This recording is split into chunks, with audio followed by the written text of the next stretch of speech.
Bil mubasyirati itu keliru Ki Merton. Bil mubasyarati. Saya terpaksa menjelaskan bahwa Ki Merton salah membaca kitab karena Ki Merton menjelaskan kesalahan orang membaca kitab. Saya tidak pernah, jarang sekali, bahkan tidak pernah konten saya menjelaskan orang salah baca kitab. Karena menurut saya itu biasa. Saya menyimak UAS membaca kitab, ya ada aja salahnya, keceplosan.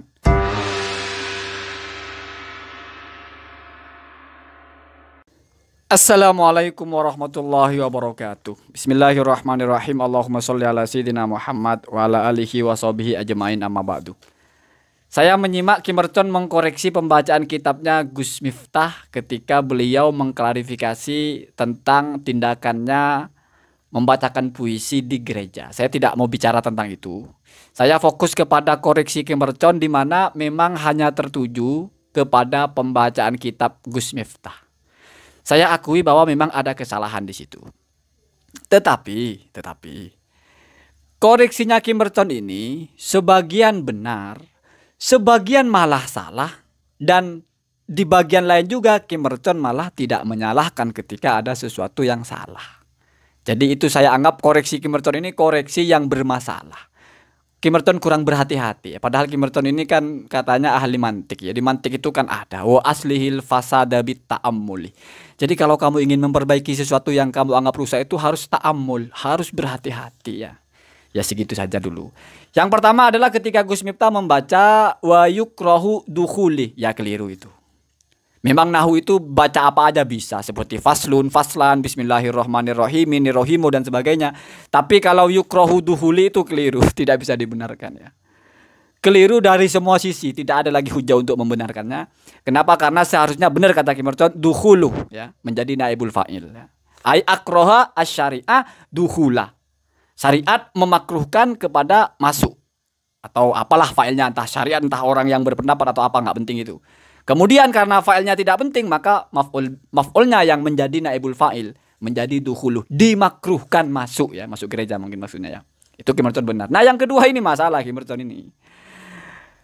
Ila annahu la yajuzu lil muslimi dukhulu. Itu sudah benar Gus Miftah membaca begitu. Malah kata Ki Merton dukhulah menjadi isimnya annah, muakhor, menjadi aneh.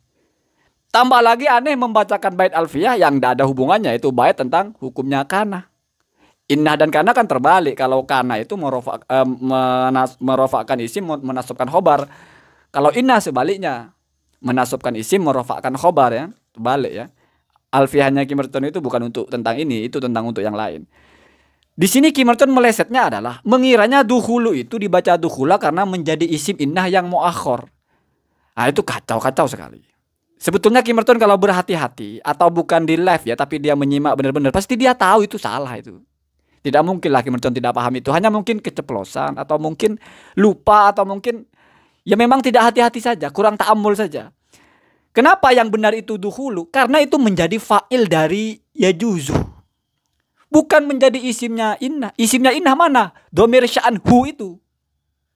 Dhamir sya'an yang ditafsir oleh jumlah setelahnya, yaitu la yajuzu lil muslimi dukhulu. Khobarnya dari inna itu adalah jumlah dari yajuzu dengan dukhulu, jumlah fi'liyah.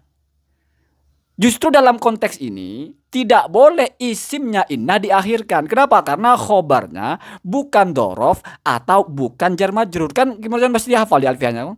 Wa ra'a dzat tartiba illa fil ladzi kalaitah fiha auhuna ghairul badi, kalau tidak salah ya. Ya saya nggak hafal-hafal banget alfiyah, cuman sedikit banyak lah. Jadi yang boleh mengakhirkan isimnya inna dan annah dan sebagainya itu adanya ketika khobarnya itu adalah jumlah syibhul jumlah jar majrur. Misalnya inna fil laili yauman atau inna fil laili waqtan, sesungguhnya di dalam malam itu ada waktu. Nah waqtan itu isim muakhir dari inna. Atau inna huna zaidan, sesungguhnya di sini ada zaid. Nah itu baru ya. Kalau selain itu maka ro'ah zat tartiba. Jagalah konstruksi atau susunan ini. Artinya jangan dibolak-balik. Harus isim dulu baru khobar. Harus mubtada dulu baru khobar. Nah annahu la yajuzu lil muslimi dukhulu itu khobarnya annahu ya jumlah fi'liyah. Bukan sibhul jumlah jar majrur, bukan dorof. Maka justru terbalik Ki Merton ya. Kalau malah dianggap isimnya di akhir. Itu ya. Saya khawatir jangan-jangan Kim Merton mengiranya anna lil muslimi duhulah. Seolah-olah nggak ada laya juzuhnya gitu. Ya kalau itu iya, kalau nggak ada laya juzuhnya memang anna lil muslimi duhulah gitu ya. Tapi kan faktanya annahu, ada hunya pula. Laya juzu lil muslimi ya duhulu. Siapa aja sudah paham, anak SD, bukan anak SD ya, anak sanawiyah ibtidaiyah kelas 6 paham itu. Jurmiyah sudah ada begitu. Kemudian yang ketiga ya. Yang keempat ya, yang ketiga alfiahnya keliru. Yang keempat, justru ketika Gus Miftah membaca annalil muslimi dukhuli nggak disalahkan sama Kim Merton.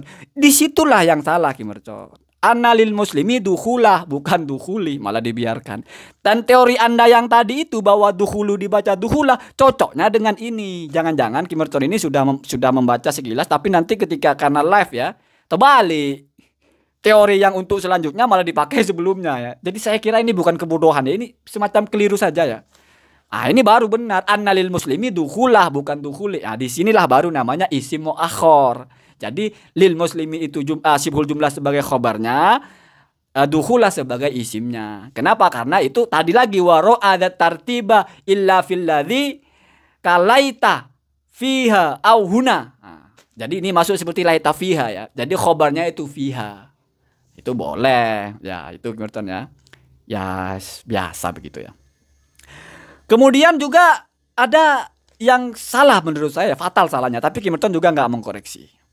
Misalnya laba sabidukhulil kanais, misalnya ya, allati la suara fiha wassolata, itu salah. Gus Miftah baca wassolata salah. Seharusnya wassolati. Kenapa? Karena yang tidak boleh itu adalah, atau yang boleh itu laba saya itu bidukhuli, yaitu masuk. Kemudian juga tidak apa-apa, sholat. Berarti au as-sholati.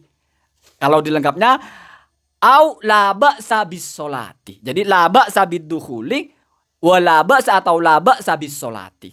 Kalau dibaca au as-sholata ya repot ya. Malah kembalinya ke aswar ya. Allati la suara fiha was sholata ay, atau as-sholata ay la suara wala as-sholata, malah nggak nyambung ya. Jadi kan atof itu kan penting. Kenapa kita penting membaca atof harus tepat? Karena ini menjadi konstruksi kita untuk memahami kembalinya kemana, kan begitu ya. Kira-kira seperti itu. Kalau soal baca apa itu al-kanais al-kanisa ya biasa ya. Salah baca, salah lihat. Kim Merton juga kalau saya lihat baca kitabnya ya ada salahnya. Sama lah, saya juga banyak salahnya.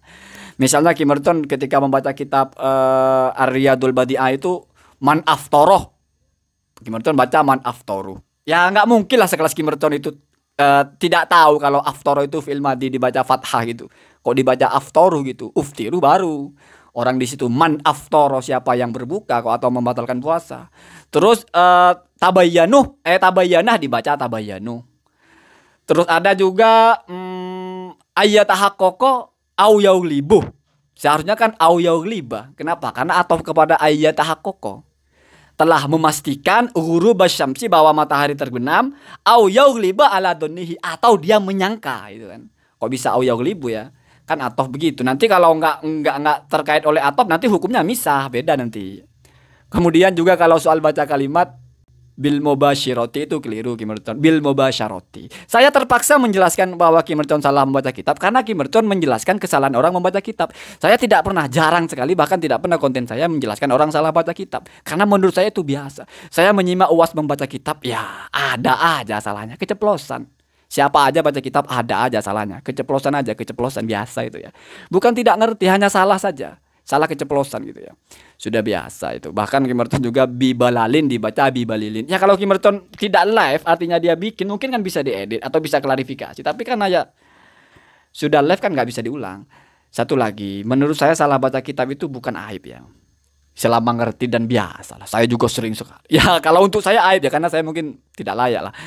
Tetapi kalau untuk orang sealim apapun salah membaca kalimat, saya sering juga menyimak syekh siapa gitu. Adalah tepleset ya. Apalagi kalau dalam ngomong gitu ya, ada huruf an fi'il mudhari nggak dibaca nasab, itu bukan biasa orang-orang begitu. Ya ini kan apa namanya ya, nggak merusak makna juga kalau bagi kita. Kenapa? Kan kita nggak ngerti juga. Di YouTube itu mana sih orang memahami bahasa Arab dari bahasa Arabnya, kan nggak, kan nunggu penjelasannya. Jadi selama penjelasannya benar, pun salah-salah baca nggak ada persoalannya. Jadi saya kira seperti itu. Next ya, saya juga akan bahas sebetulnya bagaimana kita memandang ketika ada perilaku dari Gus Miftah seperti itu. Lalu ada tanggapan dari Yai Najih Maimun yang sangat keras ya, tapi nantilah momennya nanti saja. Dan Allah wa yakum ajmain. Assalamualaikum warahmatullahi wabarakatuh.